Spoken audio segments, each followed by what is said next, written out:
Complex Fitness. Ba-da-da-da-da-da-da.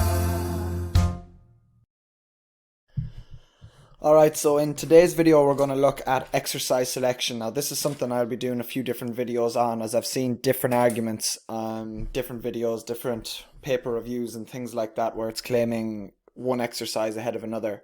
So today's one we are going to look at an argument I've been seeing quite a lot, especially in the GA space or field sports space, and that is the back squat versus the front squat argument. So there's a few things to kind of unfold here. So the first is, this primarily is to do with field sports. Sorry, I'll go back there for a second. This primarily is to do with field sports, but the argument states that front squats are greater than back squats for athletes. I've seen it up on a good few posts now on Instagram. I've seen arguments on YouTube. I've seen lots of different ones. And really my main point is I'm just going to dissect it today, go through why I think that argument isn't void or is a bit outdated, and let you decide then. So I'm going to look at it in terms of the general public field sports and barbell sports. So barbell sports, the all-encompassing powerlifting and Olympic lifting really. So I'm going to be basing this mainly on the assumption that you're only picking one of these lifts. So a lot of people cycle one of these lifts, seeing as it's quite a taxing lift on the body. So I'm not going to assume on Monday you back squat, Wednesday you front squat or anything like that, unless you're a power lifter or Olympic lifter or whatever. So what am I seeing? The common arguments tend to claim that one movement is more athletic than another. So first, taken away from the back squats and front squats, it's mainly, a lot of these claims claim that one thing is more athletic than another. In this case, I've spotted claims about the front squat and back squat argument, especially in field or sports performance. So these are often branded as functional exercises. So what does that mean? To call or refer to something as functional is very vague in my eyes. And first of all, you must determine what the function is. If my neighbour across the road in her 80s, Mary, has a certain exercise that's functional for her, it doesn't mean it's functional for me, vice versa. So functional is hard to define, it's ever changing, and I really don't like the term. So a GA player's function is to play GA, not front squat. That's as simple as that. That's the first thing I'm going to say. Front squat is just a tool. In the gym, a GA's function is to build resilience, which I will elaborate on in the next slide. The general public's goal is to be strong, fit and move well. So does this mean that a front squat is more functional to them? It depends on a lot of things. It depends on their mobilities. It depends on the considerations they have to take in their training.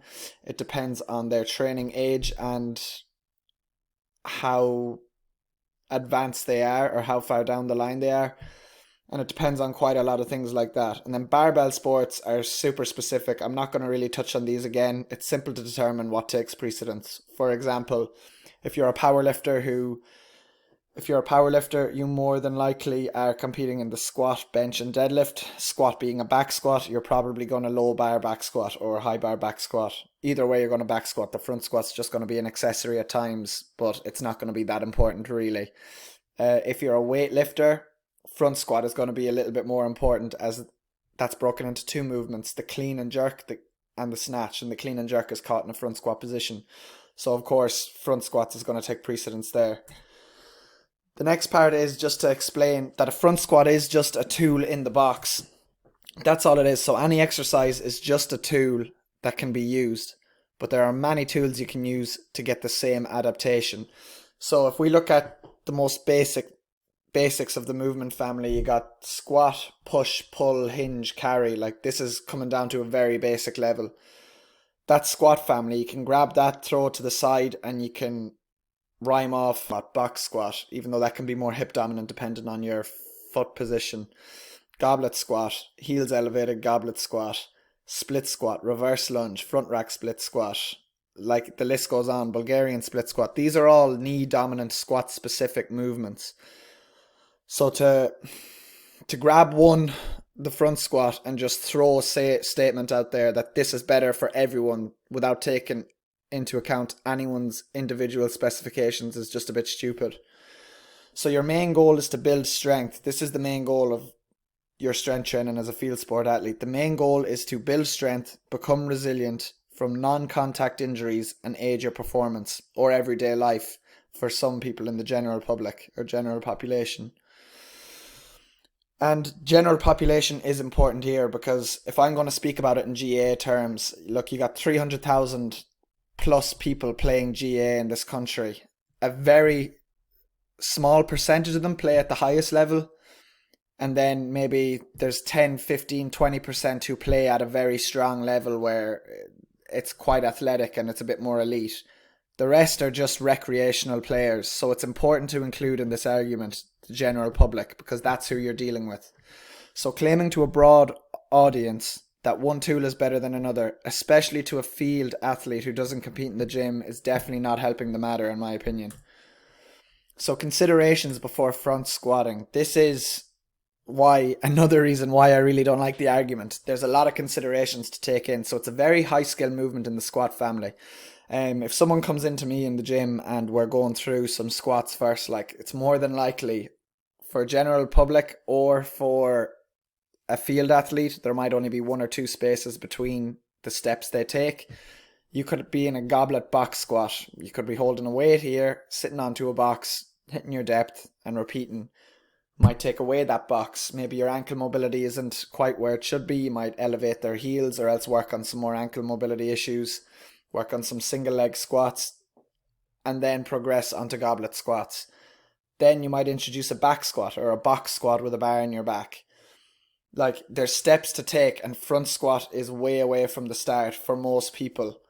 Why? Because there's a lot of questions asked of your body. Do you have the flexion in your triceps? Are your wrists able for that much load? Does your shoulder have the mobility to hold that position?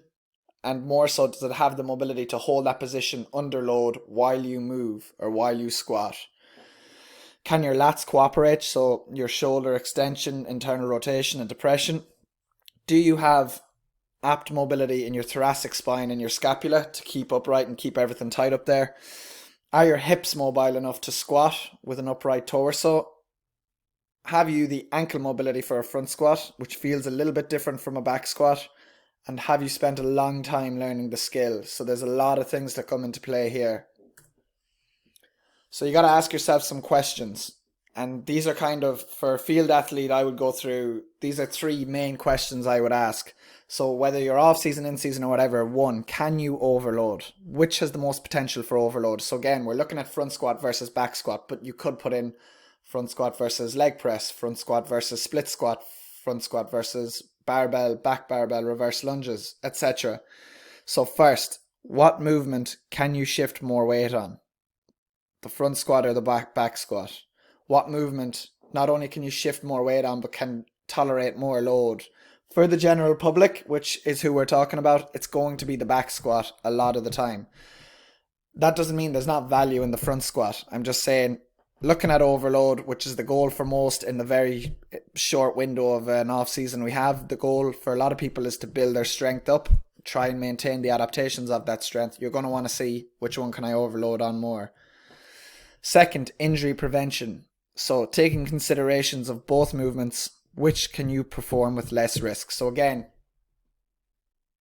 I believe for the most part, for most people, they can perform a back squat a lot easier than they can perform a front squat with a lot less risk involved. The third one then is the force by velocity equals power. So again, a lot of field athletes will claim they're training for power without even looking at the force velocity curve, but it's basically the weight or tonnage by the speed you can move at equals power. So again, if you can move a bit more weight or you can move a bit more smoothly or quicker with a back squat position than a front squat, then you're going to get a bit more power in that one. So, or you'll get that adaptation a little bit better. So there are 3 questions you could ask yourself. So my argument is the same here as it will be for anything that has exercises compared against each other. So the first one is no exercise is greater than another. Different tools, but the same variables and outcomes can be achieved. So, granted, I made this statement about overloading there in a back squat, but let's take the front squat. If you get up to an RPE, which is a rate of perceived exertion, or you build to a heavy, or you're pushing very heavy in a back squat, maybe you're hitting 120 kg for 3 sets of 3, and you want to emulate that into your front squats. Maybe that looks like 95 kg or 100 kg by 3 sets of 3. You'll still get the same adaptation out of that if you're skilled in both. Like, you're still pushing yourself to the same level. So there is value in it, but just notice that the tools might be different, but you can get the same variables and outcome from them. So that's something to be aware of. You must understand the end goal. So the end goal for you is not to become a great back squatter or a great front squatter. Again, we're going back to that building strength, resilience against injury, that adaptation you want to get, not just strength wise, but in your ligaments, your tendons, your bone mass, just the general kind of benefits to strength training and progressively overloading. So as a beginner, 1 to 5 years, look at what you can get further for less effort. So I've 2 points below that I've written important minimum effective dose. So you kind of want to see, like, if you're a field athlete, you're going to be on the pitch 3 days a week. You're probably working a full-time job or otherwise, family commitments, relationship commitments, everything else that life throws at you. Like, most GA players are going to be training in the gym twice a week. You want to be doing the least amount of work for the most effective payback. So again, for me personally, that's going to be a back squat ahead of a front squat, and for a lot of people it's going to be that way. So again, think minimum effective dose. What can you do to get the most out of? What's the least you can do to get the most out of that? So as an experienced lifter, let's say 5+ years, learning a new skill can be very beneficial. So the things that kind of stall as you get older or as you're training a while, things can stall. It could take me a year to get 2.5 kg onto my heaviest back squat, or it could take me 2 years to get up a kg or 2 kg in my bench press. All of these things, they take time once you've kind of been training consistently for a while. So what's important there is that you understand that, okay, I'm kind of happy where I am or whatever. What can I do? And learning a new skill can benefit your performance. It can give you confidence. Learning new things is always good for your field game, even if it has nothing to do with the game. It's kind of gives you that sort of cognitive function as well, of learning something new and knowing that you can still learn something new. So learning to front squat, learning the skill, is definitely a good idea, especially because during the season I like to pick up a few, not new movements, but movements that need a good bit of work, because I know I can't go heavy on them. I can't get carried away. I'll work through the speed strength cycle of them. So I'll just work off light weights, moving efficiently at a proper speed, appropriate speed. And that way I know that I'm training correctly, I'm not going to push it too hard, and I'm learning a new skill. So for me, that could be the hang power snatch. Maybe this season I'm going to do the hang squat snatch or something like that. Something that I know I'm not going to be able to go heavy in, but that it's going to add to me in the sense that I'll be learning something and I will be keeping my resistance training up without overdoing it. So overall, my argument, you cannot point blank tell the general population that one exercise is better than another without considering the specific individual. And that's the really important point there. So again, as I always say, be rational. How is it possible that a front squat totally outweighs a back squat? There is minimal difference in the muscle used unless you're using a low bar back squatting, which is a whole other point. So I've seen arguments that the front squats target the quads more. If that's the goal, and if you want to target the quads more, or if you want to target your quads, just do a leg extension. You don't need to focus on a different squat variant to target your quads. It's like if you were always front squatting and you thought, you know what, I'm going to do a low bar back squat because my hamstrings need work. No, just do leg curls or do Romanian deadlifts and work it through a shortened, lengthened and mid-range, your hamstring. Don't be looking at compound movements to target specific areas, because it's just not how it works.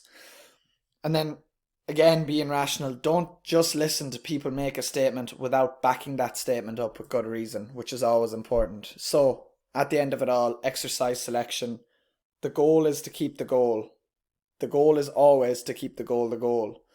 So what that means is, if your goal at the start of the year is to play football, that's number 1. 2, get stronger. 3, injury prevention. Don't get caught in the headlights or don't get caught on real specifics. Just stick to the basics. Keep the goal, and make sure what you're doing is complementing, totally complementing your play, and that you're not just getting carried away in the gym either. That's important. I hope this helped, and I know a lot of you will be seeing these arguments online of which lift is better or what you should do in the gym and all that kind of crack. If you're totally lost, I know we're coming into the season now, and I found over the years this is the hardest time to program for myself. You don't want to do too little, you don't want to do a lot, you kind of need reassurance.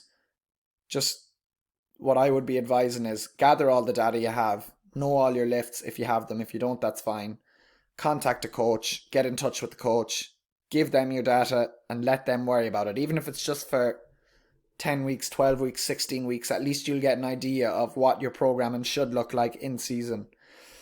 Because all season it's fine. You can build that fatigue as much as you want, but a lot of it is about managing fatigue in season, and that's where people go wrong. They kind of get used to the heavy clang and bang sessions in the off season, and all of a sudden they're back on the pitch. They're doing a lot of work and they haven't tapered down their gym, or they haven't made exceptions or considerations towards their gym training, or haven't changed it or adapted it to support their goal. So remember, the goal is to keep the goal the goal.